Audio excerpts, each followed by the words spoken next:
Hi, welcome to another video of Joe Spinach. Today I have with me Paris Petrallis, a Polish Cypriot, a lawyer from the UK in Liverpool. And today we're going to talk about the concept of a Confederal States of Europe. This concept is the idea that is for people like myself that like the idea of Europe, like the idea of having a united Europe and the benefits of a united Europe. But what we don't like is a grand bureaucratic state with a lot of authority shuffling ideologies and policies in our throats. And here is the birth of the concept of a Confederal States of Europe. In this series of videos, around 5 or 6 videos, we're going to analyze what is the concept of a Confederal States of Europe. And I have Paris here with me to ask specific questions and in regards to if you have queries and so on in regards to how this idea can develop and the practicalities around it. Our first video is going to be about what is a confederal state, why someone will prefer a confederal state rather than a federal or no federal or normal state of Europe, and what does it mean for a state to be autonomous? Later on, we're going to discuss about the army, if a lingua franca is important, a foreign policy, whether the shape of Europe should change, so the different states should be different, and lastly, whether we should have the right to secede. Now, before we get into it, let's analyze the very basic concepts of what the states are. So we have the nation state at the top, which is a unified form of a government, like the majority of countries in Europe right now, where you have the superstate, which has all of the authorities, and then you have a lot of smaller districts with very simplistic municipality authority to do changes. Outside of that, they have no strength or representation outside of direct representation to the nation state. Then you have the federal state. The federal state still has a lot of power, monetary and fiscal authority and legal authority, but then the states suddenly have a bit more autonomy and they have some choices in regards to law. An example is the United States and partially Germany. Switzerland is another great example of a federal state that used to be a confederal state. And the idea is that each state now has the authority to choose and implement some cultural or some regulatory changes different from the federal state, but it still has to abide by it, and it does not have the right to secede at all, nor the right to defend itself. Then you have the co-federal state. The co-federal state, in contrast to the other two, you still have a grander state that has authority in foreign policy, in the military, but it has a very small monetary policy and almost no fiscal policy, and it's up to the individual states to have the fiscal authority, so how much they tax their own people, and the majority of the regulatory authority, what regulations to implement with the people. And then you have something such as the EU right now, which is not a state, it's just a big organization. Now, starting with the concept of a confederacy. The concept of a confederacy is the concept that each individual state will have the authority to live the way it wants to live, the people living within that state. So if you have more conservative people, like the people of Eastern Europe and Southern Europe, then they will live by those means and be more conservative thinking, while Germany and the Netherlands can have a more liberal mindset. At the same time, you can have each different state have different taxing policies, and they can tax the way they like to tax. The most important thing within the state is that a Schengen zone, so a free moving people zone, should still exist, and a free floating trade should also exist. Whether someone wants to tax more or doesn't want to tax more, or wants to put some barriers of entry into the economy, it will be up to the authority of the individual states. Now, the difference with the current Europe will be that the bureaucrats in Brussels will have much less authority to push agendas and ideologies which within the throats of people that don't like them, and will also reduce the bureaucracy of Europe massively, but at the same time, they will have more authority when it comes to foreign matters, when it comes to matters of state, when it comes to geopolitics, and most importantly, when it comes to defense. Now, another important factor when it comes to a confederal state is the concept of independence and choice. The idea that each individual within Europe, because the peoples within Europe, we are very culturally similar, it can choose where they want to go and live. So you can have one state that's more liberal minded, accepts gay marriage, transgenderism, and so forth. So people can just go there and live there. And other people, more conservative, more religious individuals, can move to another state and live there. They will still pay a very small tax to the federal government. They will still defend all of the confederal states, but each one will live the way it wants to live. The idea is that the grander state, the one that controls all of the other states, its main ability and its authority will come to its foreign policy and only partially to legal and monetary policy. To monetary policy, it will be mainly having a stable currency, or as an Austrian economist, a gold standard. So almost no monetary policy, just a flat gold standard and do whatever you want within your state, which one wouldn't affect the other, like that. And when it comes to legal matters, which Paris here can provide an expertise, is the idea that you can provide, like the American Constitution, some fundamental property rights and protections. And outside of that, the interpretation of these fundamentals will be up to the individual states. So no one has the right to kill, both, period. But one state can say, you know what? If someone enters your house, you have the right to defend your house, so you can shoot him. The other state will be like, no, no, no, no, no, no, no, no. You can't shoot someone within your house. That's up to you. These technicalities and the intrigues around it will be based on the way that each different state functions. Yes, Paris. So, hi, Andreas. So you mentioned something about people moving from one state to the other as they wish, depending on how they want to live, depending on if one state is more conservative, if one state is more liberal, depending on which state provides which rights to each individual. In terms of the uncontrolled movement of people, so in how you described the system, it will be inevitable that people will migrate towards states, leave their own states and migrate towards other states that might provide more freedom for them. How do we control that flow of people from one state to the other? You said actually you don't.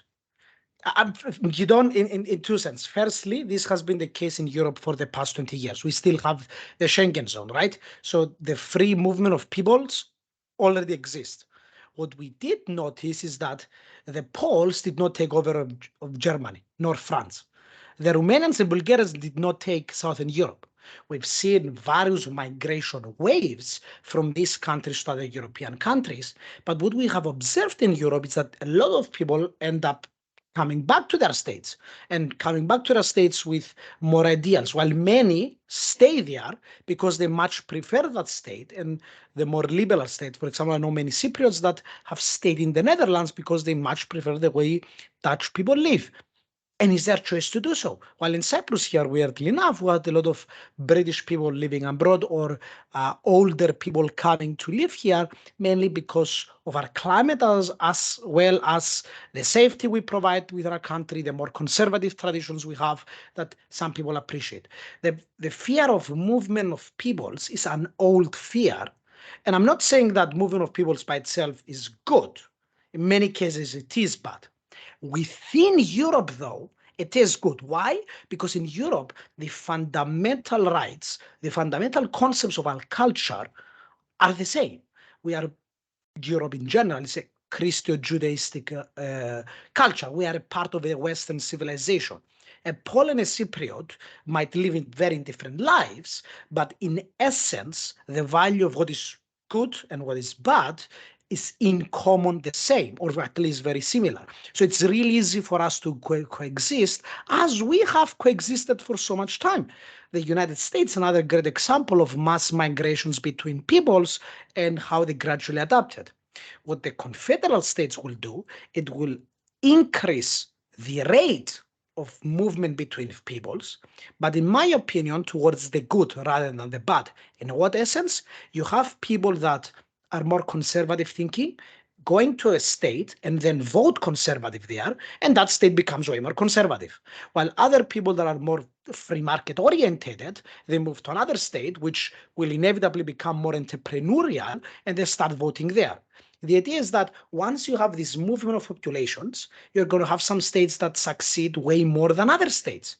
This success will start a migration wave from one state to another, forcing that state that has been migrated off from that area to gradually change to attract more people in, as we see currently happening in the United States, from people living from California and going to Texas. It's a gradual process, and it will be a bigger process to increase migrations of peoples within the EU. Perfect. Another question I wanted to ask is in terms of the central government, the pseudo-federal government that you described. How do you tackle the issues with identity, national identity, in terms of there's going to be, as you said, a dome surrounding the Confederacy, essentially, but inevitably the stronger governments, the stronger states within Europe will influence, in a sense, the identity of that confederal state. In terms that, for example, we have currently in Europe, we have Germany, which is a strong European player.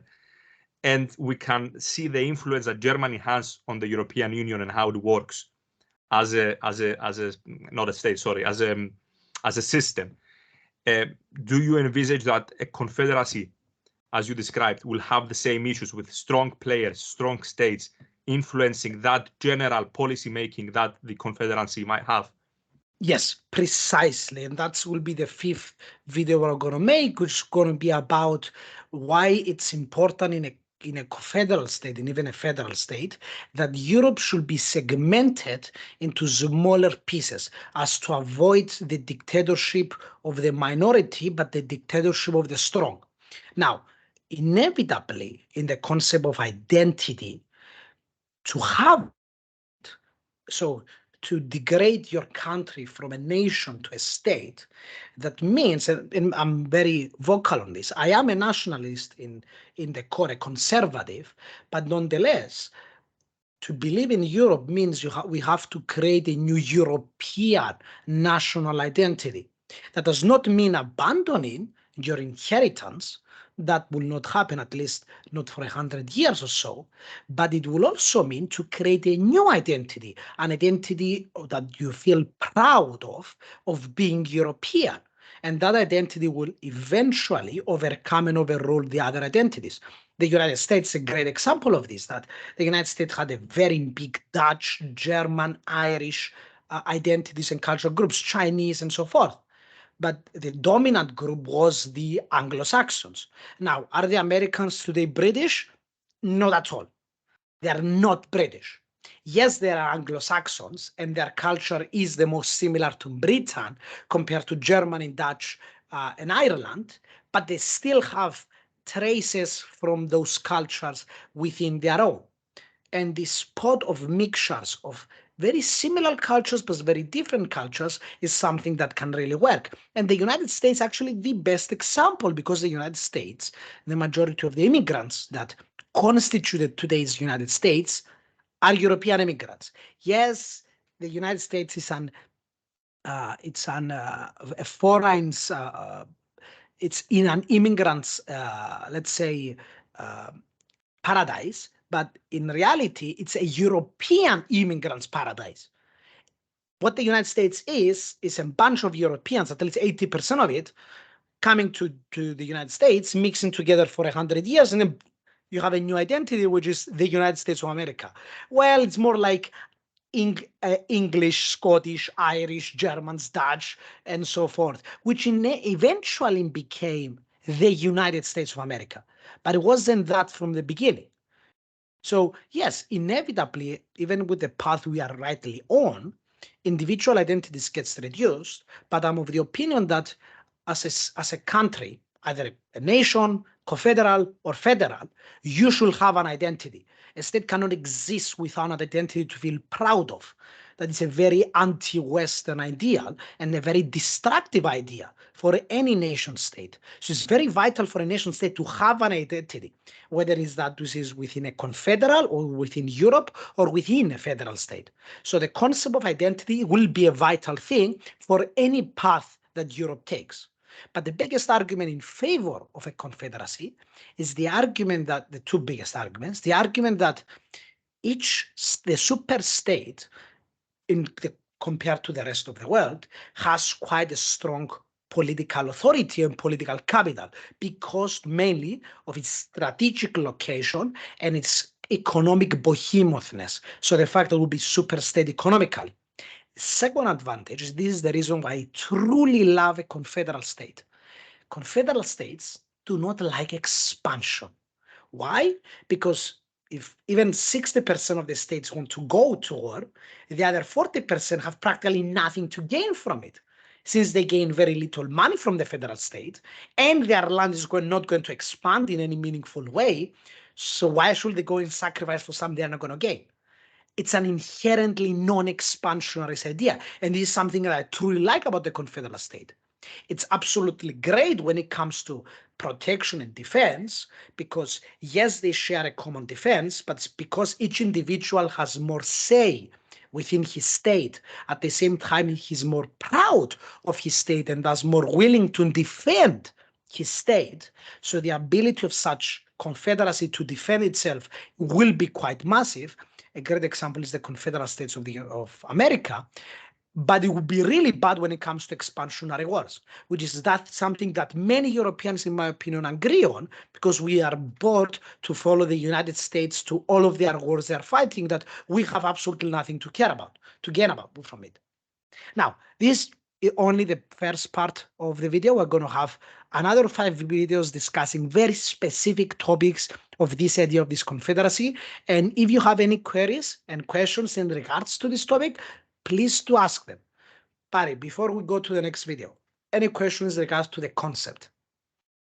No, I think you've been quite clear in how the concept will work and how the whole system will be laid out. Obviously, in the next videos I will discuss, we'll go into details about specifically defense, as you said, specifically about the fiscal and monetary policies, if any, of the confederal state. Then obviously some cultural issues we might need to discuss. But I think as an introduction, that has been perfect, and looking forward to the next videos.